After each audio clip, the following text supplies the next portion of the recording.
2025年3月19日，即使是对陷入全面战争3年的乌克兰来说，这天晚上的景象也是相当不寻常的。数百架各式无人机几乎在同一时刻从乌克兰各地腾空而起，沿着不同的路径向东方奔去。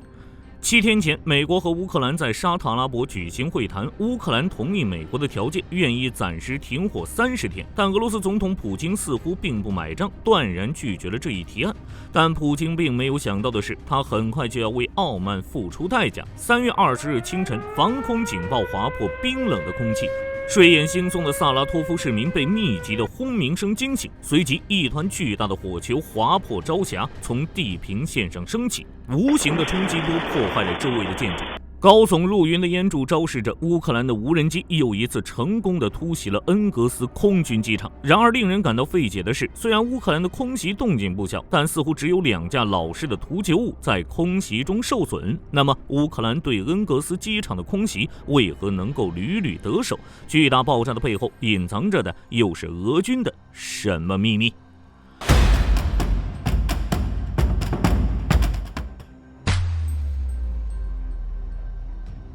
要回答上面的问题，我们就得先来补充一下背景知识。这是乌军空袭的目标恩格斯空军基地，由于翻修自恩格斯机场，因此又叫恩格斯2。作为俄乌新闻里的常客，尤其是天天被乌克兰光顾的倒霉蛋，它的基本情况想必大家已经很熟悉了。恩格斯机场位于俄罗斯的萨拉托夫州，以西边的恩格斯城为名，距离乌克兰首都基辅约1000公里。长期以来，恩格斯空军基地一直是俄罗斯最重要的战略轰炸机驻地。该基地是俄罗斯第121、184重型轰炸机航空团的驻地，驻扎着俄罗斯唯一的图160中队。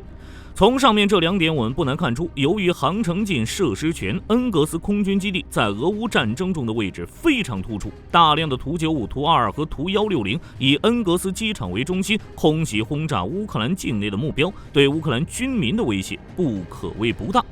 好了，下面是提问环节。请看着这幅地图告诉我，如果你是乌克兰的指挥官，你会指挥无人机撞向机场的哪个部分？A. 跑道， B. 飞机， C. 塔台， D. 盾脚。首先，地图上最显眼的目标当然是长长的跑道，这也是很多人选择的第一目标。但对于乌克兰的无人机来说，它并不是一个很好的目标，这是为什么呢？我们都知道，机场最有用的重要设施就是机场跑道。一般来说，跑道越长越坚固，机场的等级就越高，能起降的飞机就越重越大。但一旦跑道上炸出几个大坑，要起降轰炸机就非常不安全了。因此，许多历史上的经典战役在策划阶段就会将敌军的机场纳入考虑，想方设法破坏机场跑道，从而阻止战斗机升空，确保制空权。例如，在海湾战争空中阶段第一页，多国部队投入了大量的攻击机和轰炸机，除了压制防空雷达以外，就是突袭伊拉克的机场。英军的狂风 GR1 在伊拉克的几个重要机场，顶着强大的防空火力，投下了大量的 GP233 集束炸弹，就是为了破坏伊拉克空军基地的跑道，阻止伊拉克战机起飞迎战。然而，对于20多年后的俄乌战场，集中攻击跑道并不是一个很好的选择。原因在于，虽然都是攻击机场，但乌克兰的无人机大队可比不上英军的黄蜂中队。无人机所能携带的炸弹数量和重量都极为有限，这也就意味着，面对混凝土加固过的机场跑道，无人机几乎不可能造成什么有效杀伤。乌军最多只能限制几天俄军的活动，等到机场跑道修好，那就是瞎外甥打仨灯笼，一切照旧了。此外，双方的战术目标也不尽相同。英军攻击机场主要是为了夺取制空权的，但恩格斯这里除了防空设备，本身就没有什么制空权可言。乌军的目的就是为了瘫痪那些俄军的战略轰炸机，阻止他们向乌克兰发射导弹和炸弹的。而这就带来了另一个问题，能不能直接破坏俄军的飞机，从而阻止他们起飞呢？虽然这个想法很直接，几乎是从根源上解决问题，但它也并不合适。因为想要击毁一架轰炸机，即使是这架轰炸机只是停在地上，也并不是一件容易的事情。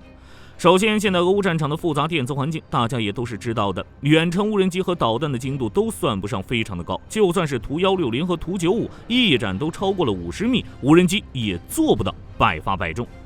当然了，这个时候就会有朋友问了，不对呀，我看俄乌前线的 FPV 无人机用来炸坦克、炸战壕，甚至是炸步兵，都是一炸一个准儿。战略轰炸机那么大的目标，怎么可能炸不到呢？其实这是因为远程无人机和 FPV 在末端的制导方式并不一样，前线使用的 FPV 无人机主要是通过图传的方式，让无人机飞手用肉眼去搜索目标的准确位置，控制 FPV 无人机撞向目标。这种方式属于人在回路，在攻击的过程中可以由无人机飞手随时下达指令，从而实时修正飞行路线，直到自杀式无人机撞上为止。因此在理想状态下， FPV 无人机是可以做到指哪打哪的。但是对于远程无人机来说，情况就会变得十分复杂了，尤其是大批无人机的情况会变得更加麻烦。首先就是电磁干扰的问题，俄乌战争中，双方为了阻止对手的无人机攻击，都非常在乎对无线电信号的检测。一旦在空中出现了大量的图传信号，无异于是给俄军的防空炮指明了方向，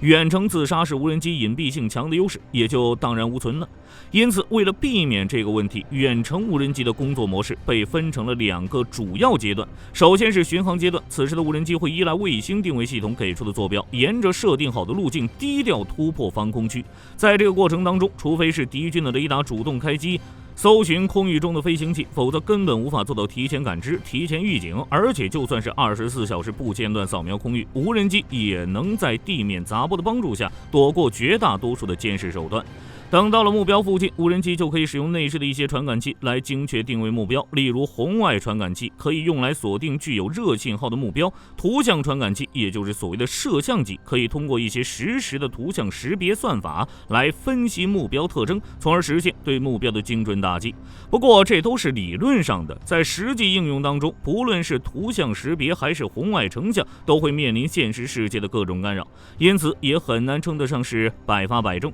顺便一提，大家如果对图像识别这个话题有兴趣的话，点赞过1000，咱们就单开一期详细聊聊，直接现场实现乌军无人机的图像识别算法。总的来说呢，就算是乌军的无人机能命中，在恩格斯机场停泊的飞机之间也有防爆用的护岸，它们就像是一个小小的小隔间一样，将飞机隔离开来。即使是一架飞机被命中爆炸，也不会波及周围的飞机，产生连锁效应。再叠加上无人机本身就固有的不准确性，直接攻击俄军飞机的主意实在是不怎么高明。与这类似的集中攻击塔台也不是一个很好的主意。虽然塔台是机场指挥的中心，但军用机场塔台价值并不高。就算是把塔台炸平，空管也能站在跑道边上指挥飞机起降。再加上塔台本身就是钢筋混凝土结构，目标也不大，硬扛几个无人机简直不要太轻松了。那么到底要攻击哪里才算是打到普京痛处，切中俄军要害呢？答案当然是弹药库。恩格斯空军基地的战略价值并不在于其容纳了多少架战略轰炸机，而在于它对于俄军轰炸机的后勤支持能力。在俄罗斯境内，如果想要找到一个离乌克兰前线近又能够支持高频次的战略轰炸机任务，还能及时为他们提供补给的空军基地，恩格斯几乎是唯一的选择。在恩格斯空军基地内部储存了大量的航空炸弹和巡航导弹。根据事后拍摄的恩格斯空军基地的卫星图片，机场的弹药储存区域遭到了巨大的破坏，弹药库主建筑被完全摧毁，周围的多个弹药储存区也发生了殉爆。但有人会说了，空军基地的弹药储存区域也不难识别啊，专门盯着那里打不就行了吗？但问题在于，俄军虽然呆了点，但也不是傻子呀，不会一股脑的将后方的弹药全部搬到恩格斯这个多次被袭击的机场里。一般人甚至是机场的普通工作人员都不太可能接触到机场弹药库的详细信息，从卫星上看也不能辨别里面到底有没有弹药。从事后现场卫星图片所暴露出来的惨状来看，乌军显然是抓住了大量高价值弹药刚刚入库的完美时机，从而给俄空天军造成了严重损失。最绝的是，空袭发生后的3月26日，据基辅独立报报道，乌克兰总参谋部在新闻发布会上披露了这次无人机群远程打击的详细情报。乌军宣称，此次攻击一共摧毁了空天军96枚 KH-101 巡航导弹。2024年，一枚 KH-101 的成本大概是110万美元，也就是说，仅此一项就摧毁了俄军价值超过1亿美元的弹药。实际上，对于俄罗斯来说，价格不是关键，关键问题是100枚 KH-101 相当于俄罗斯彩虹设计局至少2个月的产量。2023年 KH-101 全年的产量不过420枚，就算2025年再翻1倍，对俄军来说也是一个巨大的打击。除此之外，乌克兰的这次空袭还摧毁了大量的其他弹药，以及准备用来进攻乌克兰的航空燃油储备。我们可以确定，此次打击必然会对俄空天军未来一段时间内的作战行动产生比较严重的影响。等一下，前面我们也说到了，机场的弹药储存和运输情况绝对是绝密中的绝密。乌克兰军方如果不是胡吹，他们又怎么能够肯定恩格斯机场储存了大量的弹药，甚至 KH-101 的数量都精确到了个位数呢？稍后的信息证明，乌军总参谋部并不是在毫无根据的瞎猜。首先是卫星照片显示，在空袭开始前，俄军正在向机场内部运送弹药。将集装箱特征和过往资料进行比对，很容易就可以看出，这是当初俄罗斯国防部长绍伊古在访问彩虹设计局时背景中出现过的 GK-120 集装箱。利用 GIS 软件测量得出的集装箱长度约为 7.5 米，也符合 GK-120 7.45 米的长度数据。再加上 KH-101 本身就在恩格斯多次亮相，是最常见的空射巡航导弹，因此我们可以断定，这些正在入库的集装箱里装着的就是 KH-101。俄军正在向恩格斯空军基地内运入大批空射巡航导弹，准备向乌克兰发动导弹空袭。而这个白色建筑就是空射巡航导弹发射前的临时工厂。导弹在装入战略轰炸机之前，需要先在这里安装战斗部、设置引信以及进行其他准备工作。通过对卫星图像的不间断监视和分析，就可以大致确定巡航导弹的数量。当然了，我们这里也不能排除另外一种可能，那就是乌克兰俄军的后勤部门中有自己的眼线，会将俄军的弹药运输动向直接向乌克兰情报部门汇报。大家可不要觉得这是毫无根据的瞎猜，俄乌情报部门之间的斗争甚至比明面上的战线推进还要更加激烈。远的我们就不说了，2025年3月29日，一辆属于普京官方车队的防弹轿车在距离俄罗斯联邦安全局不远的地方突然爆炸，这可是非常不寻常的事情。要知道，普京的总统座驾其防护水平可不亚于一些装甲车，安保等级也非常的高。就这么在莫斯科街头突然爆炸，那很有可能又是乌克兰安全局的手笔。那既然总统座驾都能染指，渗透一个小小的恩格斯机场，对于乌克兰情报部门来说，恐怕也不是什么难事儿。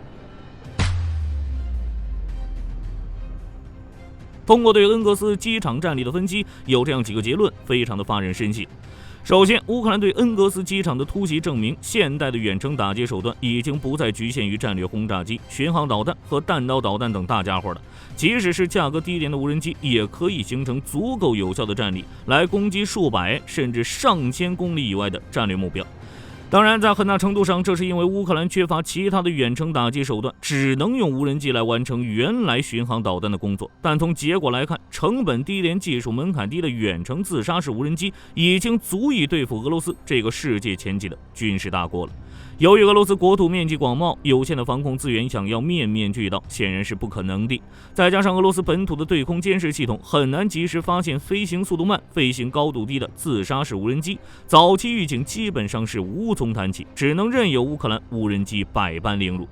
其次，只是拥有远程打击手段也是不行的，远程侦察和情报能力也是至关重要的。如果只是拿着远程无人机乱撞，显然是无法完成任何战略目标的。而这其中最重要的因素就是空中侦察，尤其是不间断的卫星侦察和定位。正因如此，在未来的战争中，很有可能发生以近太空和反卫星为主题的战斗。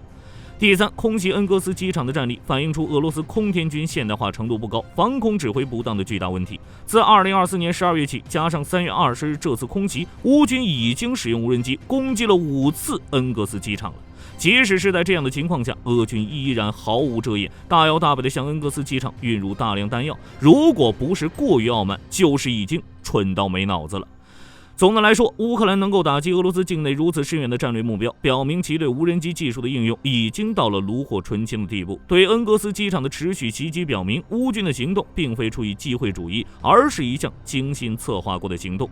而俄罗斯方面虽然声称击落了大量无人机，但恩格斯基地遭受的重大损失表明，俄罗斯要么高估了其拦截能力，要么乌克兰的无人机太高明，足以绕过俄军防空区。由于目前俄乌和谈的局势尚不明朗，我们在未来的一段时间里，或许还会看到类似的无人机行动的出现。我们可以相信，不论是乌克兰的无人机，还是俄军的拉胯表现，都不会让我们失望。